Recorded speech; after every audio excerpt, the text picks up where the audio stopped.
Aha! Is that the most epic riding condition you've ever seen, or what? I am a hero. Test. Is this the perfect motovlogging level? Yeah, I think it is. Aw, it's raining. I'm just kidding, of course I knew it was raining. That's why I have a camera on my helmet and a script in my pocket that says how to motorcycle in the rain. Rain, rain, give me more rain. Otherwise this video is gonna look super lame. Oh, but it sounds good. A couple hacks when it comes to rain gear. Number 1, if you're gonna buy rain gear, make it high-vis. It's low, flat light every time it's raining. People can't see you, so if you're riding around in black waterproofs, well, that's just a wasted opportunity. You should look a lot like that guy.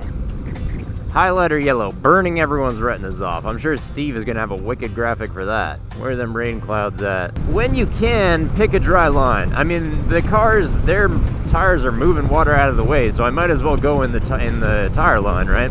The alternative, which is a bad one, is to ride right in the middle. I mean, it's like, yeah, I have escape routes, but I'm on the only wet patch, and this is the part where the cars drop oil and crap onto the road. And especially when it just starts raining, that's the part that's going to be most wet. I do actually ride in the rain a lot, contrary to what this situation would indicate.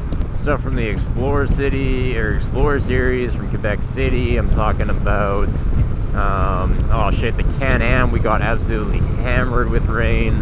The KTM shoot, we actually shot in the rain for a significant portion of it, which we don't do that often. Leave the vents on your helmet open. Seems counterintuitive because you're gonna close up everything else because I don't want to get water in there. But with the helmet vents, you kind of want to leave them open to prevent fog. You're not gonna get that much moisture in there anyway, so I wouldn't worry about it.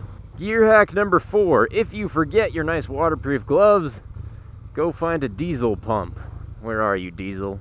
No, this one doesn't have it. Alright, we'll try another later. Yo, this is a downpour. Ryan F9, very intense rider. Look, in Montreal they make lanes just for motorcycles, and they randomly get wider and smaller. This is line painting at its finest. Now, see, the funny thing here is that actually brings me to a point, is that I should avoid painted lines when I'm riding in the rain, because they're very slippery. It's not actually the pavement that gets that slick when it's wet. On decent tires and on decent pavement, you have almost as much grip in the rain as you do in the dry. And of course I'll caveat that by saying, you know, even if you have the best rain tires like PR4s, like Road Tech 01s, videos linked below on those tires, even if you have the best tires, hey, if you ride them to 40,000 kilometers like the Forum Hero that brags about his mileage, and it looks like a car tire, then you're not going to have that much grip and you're going to aquaplane all over the place. Speaking of aquaplaning, that's why I should avoid puddles. You know, standing water, more of a hazard for aquaplaning. Also in Montreal, it may cover up a hole or a pothole that actually doesn't have a bottom. We got pits that go to the molten center of the earth here in the city, and you don't want to fall in one of those. Look at how much rainier it looks on the South Shore. This looks beautiful. When I exit this tunnel, it's gonna be a hurricane. You're all gonna think, wow, this guy's super intense, and my vlog's gonna be back on. Ready? Okay, not quite, but it is raining. That's at least something. So what was I talking about? Flat tires and aquaplaning, and yes. So the additions to the pavement are what's dangerous. The pavement itself, you actually have a lot of grip in the rain. It's the oil on the pavement and the painted line and the wooden bridge and the railroad tracks and the manhole covers. Oh my goodness. There's no signs to tell you where manhole covers are going to be. And they come up in a corner, and they're usually lower or higher than the pavement surface, and so you're dropping onto something that has a lower coefficient of friction, and so you're sliding on that. It's a bad scene. Manhole covers, whoo, those are sketchy in the rain. Oh, this is nautical! We found it! And of course, when I'm riding in the rain, I want to leave a longer following distance ahead of me and make sure the guy behind me isn't riding my ass, because I don't want to end up going from riding this bike to riding the hood of that car, or the hood of the car behind me. So lots of following distance, everyone's braking, stoppage, distance, power, whatever is shortened in the rain. You just want to do everything slower in the rain. You want to turn more slowly, sort of put that pressure on the wheels gradually. When I go to brake, I want to kind of brake at first just to load the suspension and load the tire and get those sipes clearing water out of my path, and then I really ramp on the lever pressure and get that bike stopping. You just do everything gradually, and you'll find that the tires actually have a lot more grip than you expect. Now that's another, all right, pro tip. If you find yourself in a panic situation, you're steering a corner in the rain and you're not sure you're gonna make it, or you're coming up at something and you're gonna hit it, whatever, trust your tires. There are a lot of accidents that happen in the rain just because someone thinks that they can't lean lower or else the low side, or because they think that they can't brake harder or else they'll tuck the front and crash. And instead they just end up hitting something or running right of the road and crashing anyway. So it's better to just trust your tires, because there's always more grip in there on wet surfaces than you think there is. Oh, I've never been so happy to ride in the rain, honestly. This is good. I do actually love riding in the rain, though. I mean, I actually mean that. It's nautical, it's fresh, it's a cool experience so long as you're prepared for it. And by that I just mean gear, right? You know, you got the rain pants over your boots, you have your jacket over your rain pants, and I have my gloves over my jacket. I have a pin-locked visor in here, also for the anti-fogging, and it is a yellow one. Always get a yellow pin-locked visor if you can, because it helps you see more in flat light conditions, so that's always good. And if you're not a Fortune 500 company owner, then probably you're not buying Gore-Tex, in which case, especially if you're on a lovely scrambler like this, you just stand up every once in a while, and that's gonna clear the water off your pants. Get that water off there.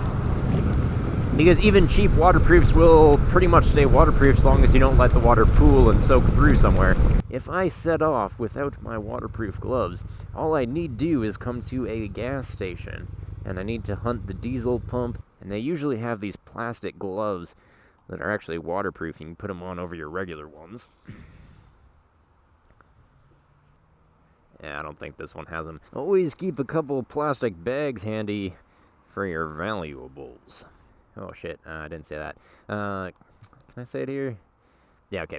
If you get caught out in the rain before you put your rain pants on, get a plastic bag, put it over your boot, and you can slide your foot through your rain pants smoother than Barry White in a slip and slide, which is actually what I said in the life hack video that features that clip.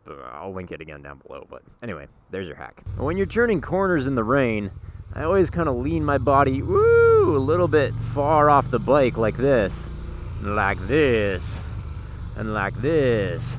Now, the reason for that is not because I'm a noob rider who's trying to look cool, because this actually doesn't make you look cool. What it does do is it makes it so that the bike doesn't have to lean that far over, less likely to lose the tire, so that's why I lean more when I ride in the rain. Why can't I remember anything today? It's because I'm tired. If you've noticed that my voice is a little bit flat today, it's because I was filming an epic shoot with this bike, like, man, it was this morning that it ended sometime. I'm not running on much sleep out here. The review is killer, though. I'll link it down below if you want to see it. Hey, you can cut to that next bit of me riding when I go through this. Another important reason to keep a following distance that's pretty decent is the spray. And this guy's kicking up a ton of stuff, and for my visibility through my visor, I should be a decent way back.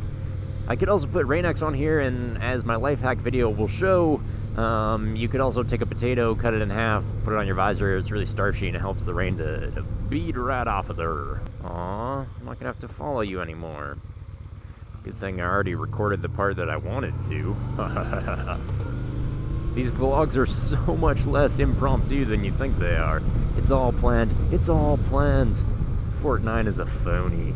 Ooh, that's another thing to mention. When you ride in the rain, it's tempting to tuck up, you know, to dig your elbows in and to stiffen up and hunch down and like I tucked up, and do that to sort of stay warm. But you should resist that temptation, because when you're tight on the motorcycle, you're dangerous on the motorcycle. You need to sit upright, stay loose, keep your regular riding position, and yeah, you're going to get cold faster, and that means you're going to have to take a break sooner, which you should do anyway. Take lots of breaks. When you get cold, and go get a coffee. It's fine. Don't try to cheat your way into more and longer mileage by just tucking up and going all rigid on the bike. It's a bad trade-off. Yep. Do I stop the audio or the camera first? Because sometimes you like to do sort of an end shot.